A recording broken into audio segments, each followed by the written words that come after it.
പുറത്ത് ഇപ്പോൾ മഴ കനത്തു. തൂലികയ്ക്ക് ഇടയ്ക്ക് ശ്രദ്ധ കുറയുന്നു. കാരണം ഇടയ്ക്കിടയ്ക്ക് ടെലിവിഷൻ സ്ക്രീനിലേക്കുള്ള നോട്ടം തന്നെ. ഇത്രയും ഉയരത്തിലിരുന്ന് മഴ കാണുന്നത് ആദ്യമായിട്ടാവാം. അതെ, ബോംബെയിൽ വച്ച് ഞാൻ കാണുന്ന ആദ്യ മഴ. ഈ മഴയ്ക്ക് നാട്ടിലെ മഴയേക്കാൾ ഒത്തിരി വ്യത്യാസമുണ്ട്. മഴയിൽ നനഞ്ഞ വലിയ മാവുകളും പ്ലാവുകളും ആടിയുലയുന്ന തെങ്ങുകളും ഇവിടെയില്ല. കൂറ്റൻ ഫ്ലാറ്റുകൾ മാത്രം. എതിർവശത്തിൻ്റെ ഫ്ലാറ്റിൽ പണി ഏതാണ്ട് തീരാറായി. അതെ, അവിടെ മനുഷ്യർ ഈ മഴയത്തും പണി ചെയ്യുന്നു. കൊടും വെയിലിലും അവർ വിയർക്കുന്നു, പണി ചെയ്യുന്നു. എൻ്റെ കൈകൾ ബാൽക്കണിയുടെ ഗ്രില്ലിലൂടെ ഒന്ന് നീട്ടി നോക്കി. ഒരു തുള്ളി മഴ എൻ്റെ കയ്യിൽ വീഴാൻ ഞാൻ ഏന്തി. പക്ഷേ എവിടെ കിട്ടാൻ? നിരാശയോടെ കൈവലിച്ച് വീണ്ടും എഴുതി തുടങ്ങി. നാട്ടിലാണെങ്കിൽ ആ ഇലകളെ തഴുകി വരുന്ന മഴത്തുള്ളികളെ കാണാൻ എന്തൊരു ശേല. സത്യം പറഞ്ഞാൽ പ്രകൃതിയിൽ എനിക്ക് ഏറ്റവും ഇഷ്ടം മഴയാണ്. മഴയ്ക്ക് ഒത്തിരി സംസാരിക്കാനുള്ളതായി എനിക്ക് തോന്നാറുണ്ട്. സ്ത്രീയുടെ വിവിധ രൂപങ്ങൾ പോലെയാണ് അത്. പതിയെ വരുന്ന തണുത്ത കാറ്റിൻ്റെ പശ്ചാത്തലം, പിന്നെ അതിൻ്റെ ശക്തി കൂടും. വിഷാദം തളം കെട്ടി നിൽക്കുന്ന മുഖം പോലെയോ, ഉരുണ്ടുകൂടുന്ന കാർമേഘം പിന്നെ കണ്ണുകൾ നിറഞ്ഞു നിൽക്കുന്നത് പോലെ. പിന്നെ ഒന്ന് രണ്ട് തുള്ളികൾ അവിടെ വീഴുന്നു, ചെറിയ താളത്തോടെ. കഥാകാരന് അതിനെ എങ്ങനെയും വ്യാഖ്യാനിക്കാം. അവനത് ഒരു പാട്ടിൻ്റെ തുടക്കമാക്കാം, ഒരു നൃത്തത്തിൻ്റെ ആദ്യ താളമാക്കാം. ഭാവം സന്തോഷമാകാം. കഥാകാരൻ ഭാഗ്യവാനാണ്. മൂകമായി പെയ്തൊഴിയുന്ന മഴയുടെ അന്തരീക്ഷം സങ്കടത്തിൻ്റെ പശ്ചാത്തലമാക്കാനും അവന് കഴിയും. ഇനി ഭയങ്കരമായി ചന്നം ഭിന്നം പെയ്യുന്ന മഴയുടെ മുഖമോ രൗദ്രഭാവമോ, അതോ ഇണകളുടെ ഇണചേരലിൻ്റെ നിമിഷങ്ങളോ? മഴ നീ പ്രകൃതിയുടെ ഒരു അനന്തമായ ഒരു അത്ഭുതം. പ്രളയമായും പ്രകൃതിയുടെ നനുത്ത തലോടലായും നീ എനിക്ക് എന്നും പ്രചോദനമായിരിക്കണം. എൻ്റെ സന്തോഷം ചിരിയായി മഴയിൽ ലയിക്കണം. എൻ്റെ സങ്കടങ്ങളും കരച്ചിലായി നിന്നോടൊപ്പം അലിയണം. എൻ്റെ കണ്ണുനീർത്തുള്ളിയുടെ ഉപ്പ് രസം നിന്നിൽ അലിഞ്ഞില്ലാതാവണം.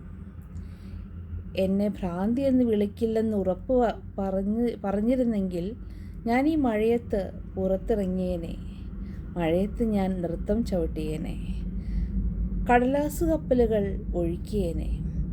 അങ്ങനെയൊന്നും എൻ്റെ കുഞ്ഞ് ചെയ്തിട്ടേയില്ല. അവന് മഴയത്ത് കടലാസ് കപ്പലുകൾ ഒഴുക്കി കളിക്കാൻ സാധിച്ചിട്ടില്ല.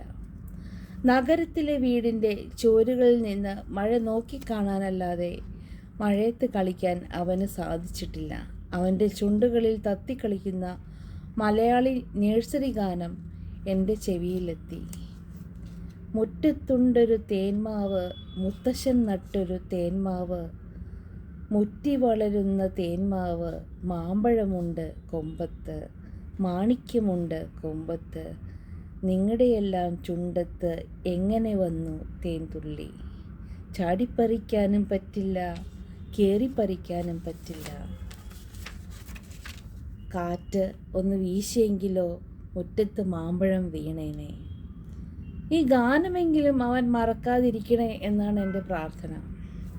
കാറ്റത്തും മഴയിലും വീണ് കിടക്കുന്ന ഇലകളും മാമ്പഴങ്ങളും ഈ നഗരത്തിന് വിദൂരമാകുമ്പോൾ മുറ്റത്തുള്ള തേന്മാവിനെക്കുറിച്ച് സ്വപ്നമെങ്കിലും കാണാൻ കുഞ്ഞെ നിനക്ക് ഭാഗ്യമുണ്ടാകട്ടെ.